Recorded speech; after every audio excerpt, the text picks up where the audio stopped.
जानना चाहता हूं इसका जवाब। क्या आपको लगता है कि आप कुछ गलती कर रहे हैं ओवर कॉन्फिडेंस की, और निश्चित तौर पर डर का माहौल हिंदुओं के लिए क्रिएट किया जा रहा है दोबारा से, और कहा जा रहा है कि मत आओ इधर, और इसमें सिर्फ आतंकी नहीं है, बाकी भी कई लोग शामिल हैं? मैं बताता हूं। सबसे पहले तो हिंदू भाइयों को, बहनों को, और जो अल्पसंख्यक कश्मीर में है उनको डरने की कोई आवश्यकता नहीं है। और जो रिजवान भाई ने एक बात कही, उन्होंने कहा ये आतंकी एक मैसेज दे रहे हैं कि घुस के हम मारेंगे। तो रिजवान भाई, श्री नरेंद्र मोदी जी की सरकार है, हम भी एक चेतावनी दे रहे हैं, घुस के मारेंगे, चाहे पाकिस्तान तक दौड़ के जाओ। जी। और घुस के ठोका ही जाएगा, पहले भी गया है, आगे भी जाएगा। दूसरी बात, देखिए आपने कहा माजिद भाई, मैं तो माजिद को भाई इसलिए नहीं बुलाऊंगा क्योंकि जब तक ये मेरे 2 सवालों का उत्तर ना दे, हमें किन लोगों से चर्चा करनी पड़ती है। अभी जी आप देखिए, इनसे पूछिएगा क्या ये मानते हैं कश्मीर भारत का अभिन्न अंग है, और दूसरा बुरहान वानी मुर्दाबाद। ये 2 बातें, एक बोलिए, एक प्रश्न का उत्तर दीजिए।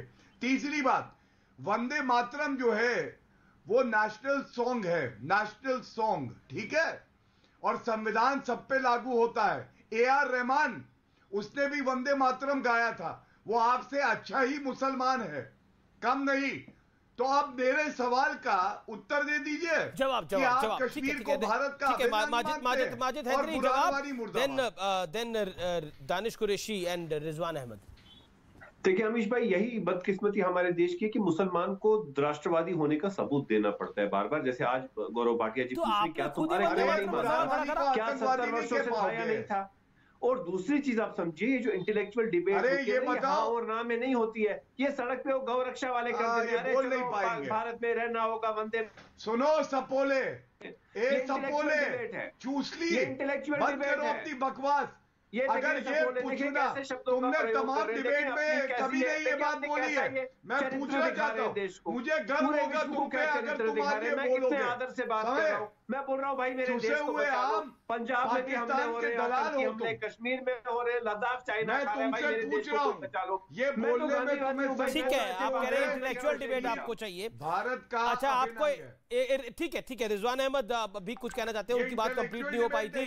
मैं माफी चाहता हूं रिजवान भाई, क्योंकि आप अपनी बात को कंप्लीट कर रहे थे, हमें ब्रेक लेना था। लेकिन इंटेलेक्चुअल डिबेट चाहते हैं कुछ लोग इस देश के अंदर, और चाहते हैं कि इंटेलेक्चुअली साउंड होनी चाहिए। एक सेकंड माजिद हैदरी शांत, अब रिजवान को सुन लीजिए 40 सेकंड के लिए। माफी मांगो, किस बात पे माफी मांग रहे हैं आप इनसे? कि वंदे मातरम कहते हैं? अरे ठीक है बात नहीं, वंदे मातरम क्यों नहीं कोई बोलेगा? वंदे मातरम कोई बोलेगा तो मुसलमान नहीं है। कमाल की बात है आपकी। के खिलाफ है, मुझे संविधान। हाँ, आपके लिए तो धर्म के खिलाफ हर चीज है, हर वो चीज है जो आप वैसे तो संविधान की बात करते हो और वैसे धर्म की आड़ लेते हो।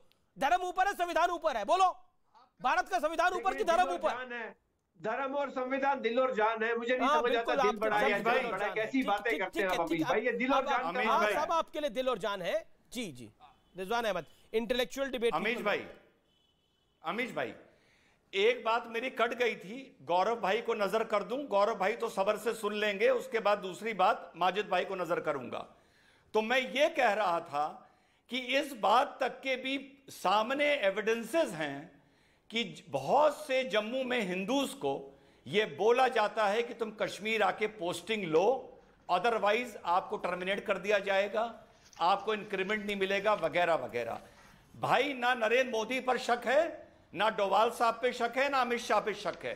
बस टैक्टिकल मिस्टेक इतनी हो रही है, ये आपकी गलती नहीं है। आप दिखाना चाह रहे हो कि चीज नॉर्मल है, हो जाएगी, 3 साल में हो जाएगी, 5 साल में हो जाएगी। हिंदूज को आप फायरिंग लाइन में इस तरह नहीं डाल सकते। आपसे मेरी बात खत्म हुई। अब माजिद भाई आप सुनिए, कोई इस देश में किसी से नहीं कह सकता कि देश में रहना होगा तो वंदे मातरम कहना होगा। अफसोस इस बात का है कि रिजवान अहमद अपने घर में बैठ के ये बोल रहा है और आप उस पर आपत्ति कर रहे हैं। एक बात बताऊं माजिद भाई, आप जितनी टाई लगा लें, दिमाग में आपके ऊंचा पजामा ही है। आपके दिमाग का जिस दिन ऊंचा पजामा उतरेगा और दिमाग में टाई लगेगी, उस दिन आप में बदलाव नजर आएगा। आप टाई लगा के भी मदरसे में पढ़ने वाले हैं, आप टाई उतार के भी मदरसे में पढ़ने वाले हैं, और आपके दिमाग में ऊंचा पजामा है। अमीश भाई मैं जवाब देना चाहता हूं, 30 सेकंड में बात पूरी कर दूंगा। देखिए पहले चीज अमीश भाई, हमें भी माननीय प्रधानमंत्री जी और माननीय गृह मंत्री जी के जो कमिटमेंट है, जो वचन है जम्मू कश्मीर पे, उस पर कोई शक नहीं है। हम प्रधानमंत्री जी और अमित शाह जी के साथ हैं। लेकिन मैं इन दोनों माननीय प्रधानमंत्री जी और अमित शाह जी को बता दूं कि आपको जम्मू कश्मीर के मामले में धोखे में, झूठ में रखा जा रहा है। आपको सच्चाई नहीं बताई जा रही है जम्मू कश्मीर की ग्राउंड रियलिटी। सोच जो रिजवान अहमद ने बोला, आपकी सोच मदरसा वाली क्यों है? नहीं सुनिए, नहीं मैं उस पर आ रहा हूं, मैं मदरसे की बात। देखें ये कुर्ता पजामा, खाकी चड्डी, ये शब्द मैं नहीं बोलता। मैं नहीं कहना चाहता रिजवान भाई आपकी मुझे खाकी चड्डी दिख रही है, मैं नहीं बोलता ऐसी बातें। वो खाकी चड्डी कौन पहनते हैं, पूरा देश जानता है, विश्व जानता है। ये कुर्ता पजामा, खाकी चड्डी विचारधारा नहीं होती, कपड़े पहनने का तरीका होता है। आप जो पहने वो पहने, मैं जो जहां भाजपा की आलोचना करनी होगी मैं भाजपा की आलोचना करूंगा। मैं आज आपके सामने बैठकर भाजपा की आलोचना कर रहा हूं, तो आप मुझे कैसे कह सकते हैं कि मेरी चड्डी खाकी है? मैं गौरव भाटिया की आलोचना कर रहा हूं, आपकी तरह थोड़ी हूं मैं। चड्डी को तो किसी पार्टी के साथ जोड़ा नहीं, आप खुद जोड़ रहे हैं। पता नहीं कैसी कैसी बातें आप कर रहे हैं। पहले आप कुर्ते अरे तो मैंने भी ऊंचे पजामे को किसी के साथ नहीं जोड़ा, मैंने भी ऊंचे पजामे को किसी के साथ नहीं जोड़ा। आपकी विचारधारा ऊंचे पजामे की है, आपकी विचारधारा तालिबानी है, आपकी विचारधारा भारत के खिलाफ है। आप जितनी टाई लगा लो, अरे आप जितनी टाई लगा लो, जितना कोट पहन लो, तुम्हारे दिमाग में गंद है और वो गंद ही रहेगी। आप मुसलमान को नंगा देखना चाहते हैं? तुम्हारे दिमाग में गंद है और वो गंद ही रहेगी। हिजाब बैन कर रहे हैं, हलाल बैन कर रहे हैं, अजान बैन कर रहे हैं, ज्ञानवापी भी खाने का चक्कर चल रहा है। अरे हम करें तो क्या करें? किसने अजान बैन करी? किसने हिजाब बैन किया? किसने हिजाब बैन किया भाई? और किसने अजान बैन करी बताओ? किसने अजान बैन करी? किसने अजान बैन करी बताओ, नाम बताओ उसका, नाम बताओ किसने अजान बैन करी बताओ। बंद कर दिया। ठीक है आप सुन लो ना, अब जवाब सुनो ना शांति से। माजिद हैदरी, बाकी मेहमान भी इंतजार कर रहे हैं। मैं ही क्यों सुनूं, ये क्यों ना सुने? सब सुन रहे हैं ना, आपकी बात सबने सुनी। आपने आप झूठ का एक पैमाना बना रहे हैं। आप कह रहे हैं हिजाब बैन कर दिया। कहां बैन है हिजाब देश के अंदर? हिजाब डाल के कोई भी जाए, हिजाब डाल के कोई भी जाए। हाँ स्कूल में हिजाब अलाउड नहीं है। अरे कहाँ अजान बैन है?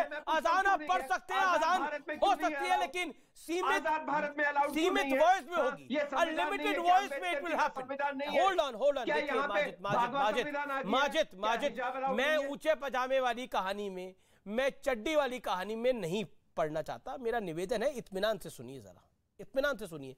आपने कितने झूठ बोले? झूठ नंबर 1, अजान बैन हो गई है इस देश के अंदर। कहां अजान बैन हुई है? कहां हुई है? लाउडस्पीकर बंद हो गया, लाउडस्पीकर बंद हो गया, hold on. Do you think, अच्छा एक बताइए, मेरा कार्यक्रम है, मैं आपसे निवेदन कर रहा हूं, आप 40 सेकंड तो अनुरोध से सुनिए। ठीक है, इत्मीनान से मैं बोल रहा हूं। कहां अजान बैन हुई है? आपने ये झूठ बोला, अजान बैन नहीं हुई है। अजान को सीमित मात्रा में धीमी आवाज में आप चला सकते हैं और बजाइए, अजान करिए। Who stops you? लगती है एयरपोर्ट पे अजान क्या? तब भी काम होता ही है ना, तब भी इबादत होती है ना। एक सेकंड सुनिए। और कहां हिजाब बैन है? स्कूल के अंदर स्कूल ड्रेस होती है, हिजाब नहीं होता। आप गली मोहल्ले में, आपको एयरपोर्ट पे, रेलवे स्टेशन पे हिजाब डाल के जाइए। Who stops you? Point number 3, आपने बोला ज्ञान वापी हमारे से छीन रहे हैं। कौन छीन लेगा किसी से कुछ? अरे राम मंदिर तो लिया नहीं गया लोगों से, सरकारें आई और गई, कोर्ट ने दिया। नहीं एक सेकंड, तो कोर्ट ने दिया तो मिला, कोर्ट ने दिया तो मिला, संविधान सम्मत। आप ही संविधान की बात कर रहे थे ना, आप करते हैं एक आत्मा है, एक दिल है, एक दिमाग है, ऐसे ही कुछ बोला था आपने। कोर्ट ने दिया और मिला। अब ज्ञान वापी की बात कर रहे हैं, आप ज्ञान वापी की बात करें। कोर्ट जो फैसला करेगा, मजाल है इस देश का हिंदू ना माने, इस देश का मुसलमान ना माने। क्यों फिर झूठी बात क्यों भड़काने के लिए? Why you are acting like? क्यों आप एक्ट कर रहे हैं? जवाब बताइए। Then I'll go to Danish Qureshi. Ram मंदिर का केस सब जुडिस था, जब वहां पे कार सेवकों ने जाके बाबरी मस्जिद शहीद कर दी, वो आप भूल गए। हमारे देश में कर्नाटका में किसी स्कूल में हिजाब बैन क्यों होगा जब बिंदी बैन नहीं होगी, जब मंगलसूत्र बैन नहीं होगा, जब साड़ी बैन नहीं होगी? हिजाब, for your information, bindi is not allowed in school, mangalsutra is not allowed in school. Even अगर लड़कियां, आप मैं कहता हूं, लोग ट्वीट करके बता रहे, अगर बच्चियां अपने घर में उनकी शादी भी हो, ब्याह भी हो, वो नेल पॉलिश और मेहंदी भी लगा लेती है ना, वो भी उतार के जाना पड़ता है उनको। ये बात सच है। मेहंदी भी निकाले और नेल पॉलिश भी लगा लेना, वो भी उतार के जाना पड़ता है। ये वैसे तो संविधान की बात करते हो, लेकिन दिल में शरिया है। पॉइंट ये है। दानिश कुरैशी, मैं आपके पास आता हूं, माफी चाहता हूं, माजरत चाहता हूं, आपके पास आखिर में आ रहा हूं, लेट आ रहा हूं। मेरे साथ अमित रैना भी है, कश्मीरी एक्टिविस्ट, जो लगातार मेरा इंतजार कर रहे हैं। Hold on, be fair. Majid Haidari, Danish ji, क्या आपको लगता है कि भड़काना मकसद है? क्या आपको लगता है डराना मकसद है? क्यों हिंदुओं को डराया जा रहा है? कश्मीर